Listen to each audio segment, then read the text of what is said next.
Dansby, Snit said you're built for moments like this, and do you take it personally when the guy in front of you is intentionally walked, that the pitcher wants to get to you instead of somebody else?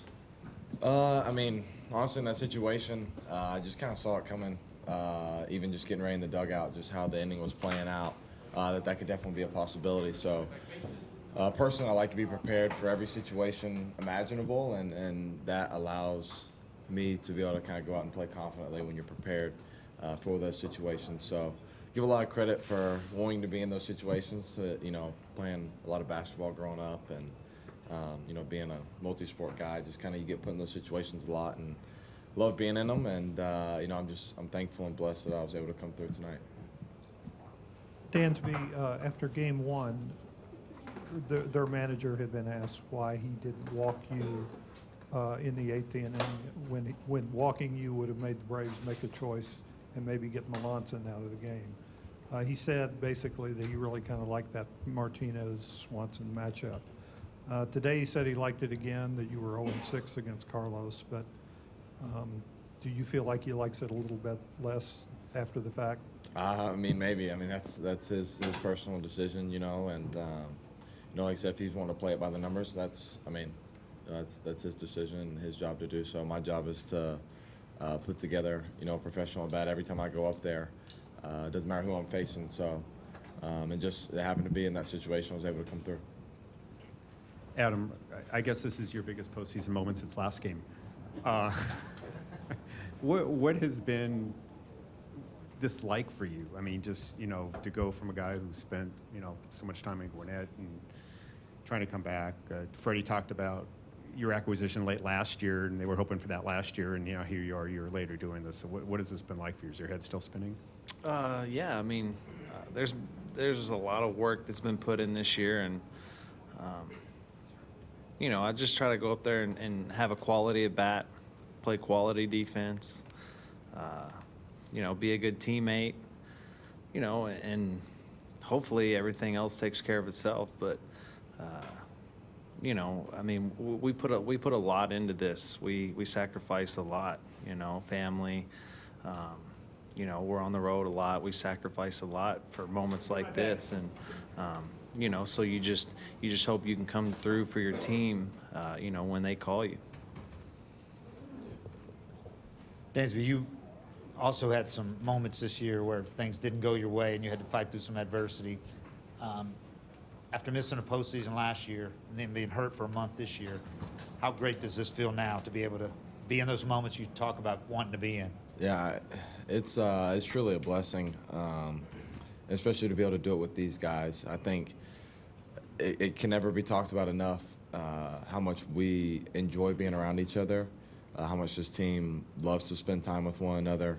I can consider everybody on that team to be a close friend and like family to me. So being able to play with them is something that I'll forever cherish. And one of the big focal points right now is just enjoying each moment with them and being able to compete with them on a nightly basis. And you couldn't do it last year. You had to watch. No, yeah. I never liked watching and had to do it at points this year too, and it's never fun.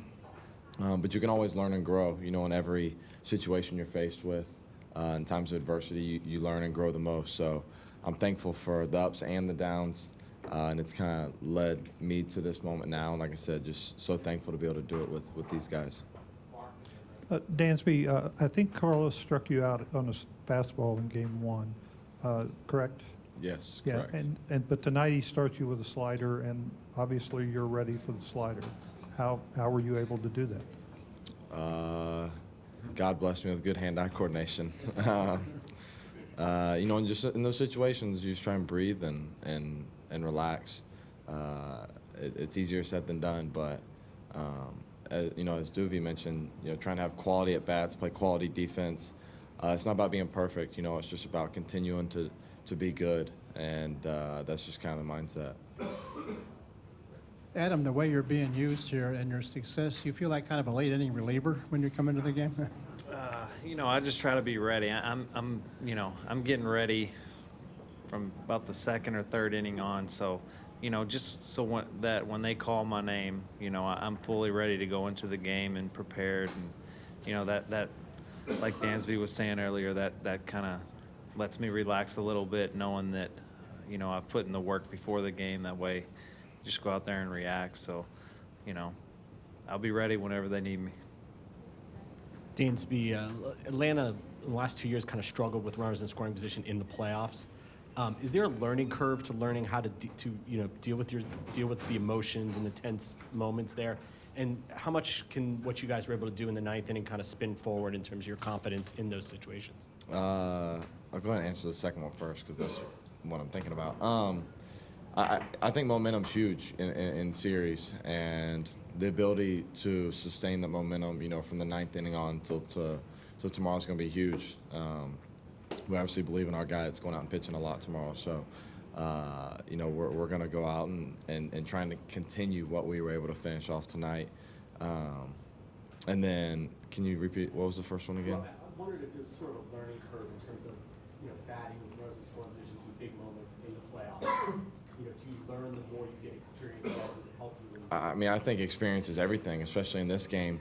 You see tonight, you know, with Wainwright and Yachty, just what they're able to do, and they've been there and done that.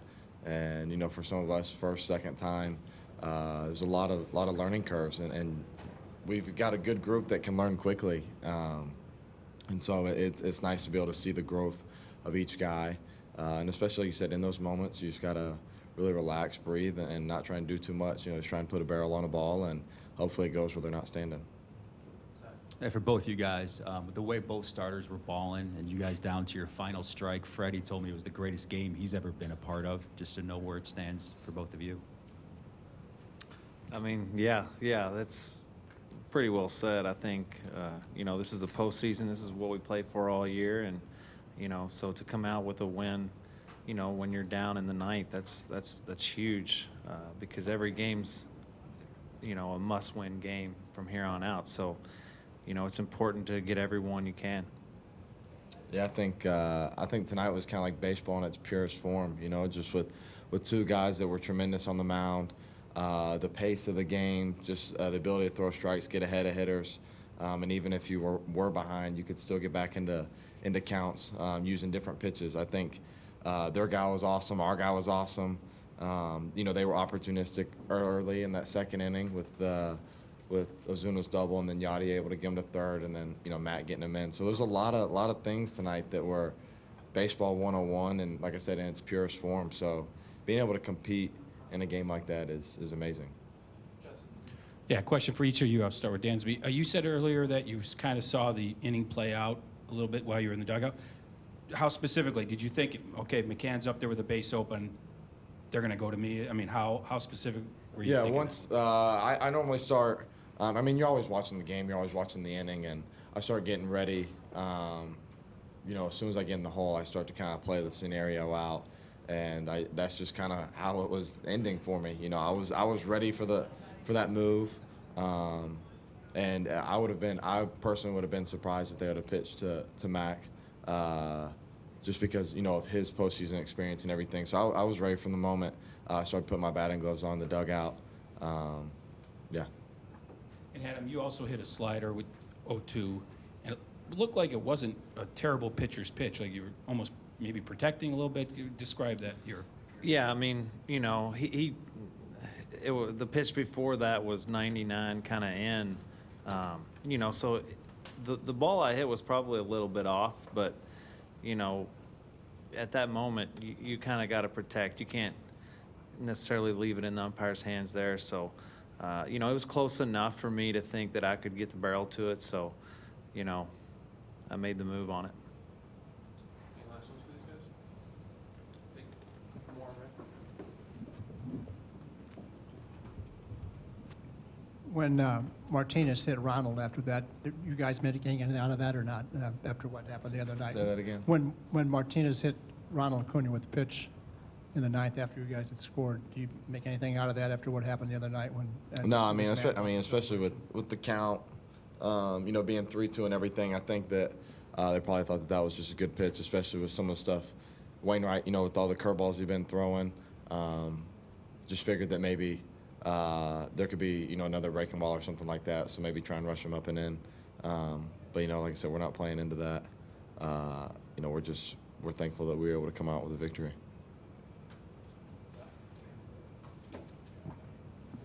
They always say closeout games are the hardest. So how does one sleep tonight knowing you're a win away from doing something this franchise hasn't done in nearly 2 decades, get to the NLCS? I mean, history, we don't really play into that. This is now. The one thing that, you know, we've talked about all year and that makes this team so special is we come out and we play tomorrow's game. We don't worry about what happened tonight.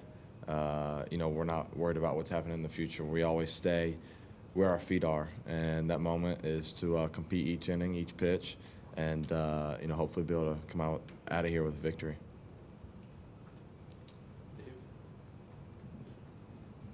One last thing. How good was Soroka tonight? Because we've seen him really good all year, but that seemed like another level.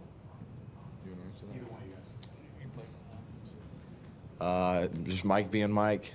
People say he's 22. He acts like he's 62.